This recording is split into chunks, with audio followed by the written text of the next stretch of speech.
Hi everyone, this is Nayana here. So welcome back to my channel. So a lot of people in this community here are teenagers who live with their parents or roommates, and it can get quite difficult when you are trying to be sustainable in a household where other people around you don't share the same values.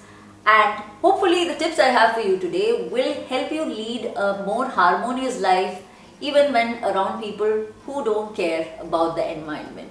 And hopefully you may even be able to switch a few of them to your side too. So let's get right to it. Firstly, use what you already have. As a student, you may have the tendency to try and buy a lot of zero waste products to show off to your friends, to show off your kind of lifestyle to people around you, but that can tend to be quite counterproductive and wasteful. Instead, use whatever you already have, be it the plastic pen that you had for a while, or the notebooks which are made of virgin paper, or anything that you already have lying around your house. Make full use of it. You are being sustainable because you are using it to the end of that product's life, and that is the way to go. Now, as a continuation to the last product, get sustainable alternatives when you need to. So in case you are done with your pens or done with your notebooks and you are anyway looking forward to getting something new, you might as well invest in getting something which is on the sustainable side. It may not be you who decides what you want to buy. It might as well be your parents who give you the money to buy what you want to. But let me tell you, there are a lot of these sustainable products that are in a great affordable price range these days, and as long as the price does not go outside the budget that they have given you, then I don't think they would have a problem with what you choose to do with the money they've given you. You can just start off by trying to get these products within the budget that you have, and over time I'm very sure that you will be able to get more of them. So take your lunch packed from home or go to your school canteen. These days there has been a tendency of opting for fastly delivered food. And sometimes when parents may not have the time to cook the lunches for their kids all the time, every day, they do tend to maybe opt for delivered food items, and it can be a little hard because most of these delivered food comes in plastic containers or plastic packaging, which does not really do any good to the environment. Even if you're not somebody who's a fan of having similar things every day or every other day, please stick to your packed food because it does not create any waste at all. And in case your parents are unable to pack your lunch every day, try and use the school canteen. I know every school or college would have their own canteen, so you can opt for those canteens, and most of them do use reusable cutlery and plates and stuff, so that is always the best choice for you. And in case you notice that your canteen gives the food in disposable ones, try and just bring your own plate to school along with your cutlery and just use your own plate and cutlery at the canteen. I know it might seem embarrassing at start, especially with every other student just getting it in the disposable container, but this might just be a chance to drive your point to all these people who would definitely notice you doing that. So choose your battle very wisely, and sometimes you will have people who turn to your side. Take a dabba to the restaurant. So these days a lot of families tend to go out and eat quite often, and the thing is, when you're going as a family, you tend to over order your food, and in those cases there is always a lot of leftovers food in the scene. And what you can do about it is that you can try and bring your own containers to carry back those leftovers back home. What your parents might usually do is to just ask the waiter to pack it all and take it home. But in those cases, 99% of the time, the waiter will take it and pack it all in plastic packaging, which you want to avoid. So put the onus on yourself to try and carry the dabba by yourselves, and in time I'm very sure you will be able to take the right number of dabbas to the restaurant every time your family goes out to eat. Firstly, your parents may seem embarrassed, but trust me, in time, they may be the ones reminding you to take the dabba with you. So make sure that you do it and create that habit for yourself and for your family or your flatmate. Start an eco club in your school, college, or even your community. There will surely be other teenagers who reciprocate with your feelings about the environment for sure.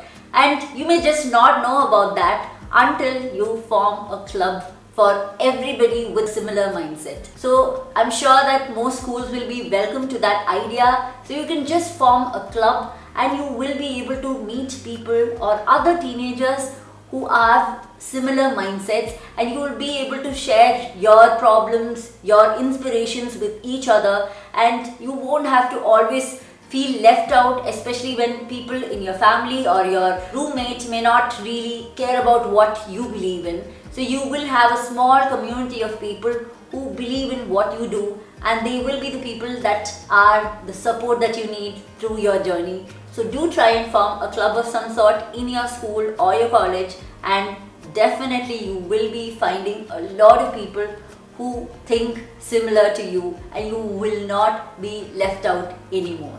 Choose sustainable clothes instead of first-hand clothes. So as a family, you may be buying new clothes once or twice a year, maybe more. But whenever you are given the choice to get your own clothes, try and let your parents know that you would rather choose second-hand clothes than new ones. So try and talk to them about how buying something second-hand or even swapping your clothes or even borrowing your clothes might be much better than getting something first-hand. Nowadays there are so many thrift stores that are available online for sure, and you can show your parents that second-hand doesn't necessarily mean low quality by buying some great items and showing them that you don't need to spend so much money on buying new clothes to have great clothes. And for sure your parents or even your roommate will be stunned about the amount of money you may have saved in the process too. So definitely put your feet down when it comes to buying clothes for yourself. So go plogging during the weekend. So what is plogging? So plogging is basically picking up litter from the road while jogging. So it's basically healthy for you while it's great for the environment too. And there are so many plogging communities in most cities right now. So you can just check up on these communities and join them to be able to see the kind of cleaning drives that they have. And you can just join them at least once a month on a Sunday, which is usually the day when a plogging campaign happens. So you can just try it out at least once a month and see how you can actually physically reduce the waste that you see in your streets, your roads, your communities. This will make you way more aware of the type of plastic that is commonly seen around, and this will help you to let people know why they should avoid some things or try and be better at the kind of waste that they create. And you can even ask your parents or your roommates to tag along once to see the kind of activity that you do, and it definitely will be an eye-opener for them because they may never have actually seen the amount of waste that is actually lying around just on the roads and streets. And when they see the bags and bags of waste that you collect as a group, it will definitely make them want to do at least a little bit better. Get used books, borrow or lend from the library. So as a student, you probably need to have a lot of textbooks every single year, and that sometimes can tend to be quite expensive too. And the thing is, these textbooks last you for just a year and it becomes completely useless to you afterwards. So what is the best thing that you can do? Because of course you can't avoid having these textbooks most of the time, but you can definitely do things to make sure that you are more mindful about the textbooks that you get. Firstly, you can inquire with your direct seniors and get them to sell their textbooks to you at a lower price, so you will be getting second-hand books that definitely will be cheaper, and some of them may even just give it to you for free. So definitely inquire with your direct seniors, and all of them would be happy to get rid of their textbooks after that year for sure. And otherwise you can try and borrow it from somebody, especially if it's short term for say a project or something. You can just borrow it from anybody who has it, or even lend it from libraries, because nowadays libraries do tend to have a lot of educational textbooks or books. So you can try and lend it from the library. So these are definitely ways in which you can make sure that you don't need to buy expensive new textbooks or books every year for your school. Reuse paper as much as possible. So every household has a lot of unnecessary paper that's lying around. It's just maybe, old printouts or, invoices from deliveries or even receipts and stuff that you have a lot in a household. And usually we just throw it out because we don't give another thought to it. But instead you can probably collect all of it together, even staple it and use the backside of it for your needs. Whether it's for practicing problem solving or for noting down some tips or notes, or so you can use these papers which would otherwise have been disposed instead of buying new books just for this purpose. And at the end of using it all up completely, then you can try and send it for recycling instead of just throwing it away. So paper is a highly recyclable product. So instead of just putting it in your trash bin after complete use of it, make sure that you try and put it for recycling. So I hope these tips were useful for you, and if you did find it useful and you want a part 2 to this video, please make sure that you comment below and also give this video a thumbs up, because I definitely have more tips for all you teenagers out there who wants to lead a more sustainable life without having, problems with your family and friends. So I will see you again in the next video. So until then, bye bye.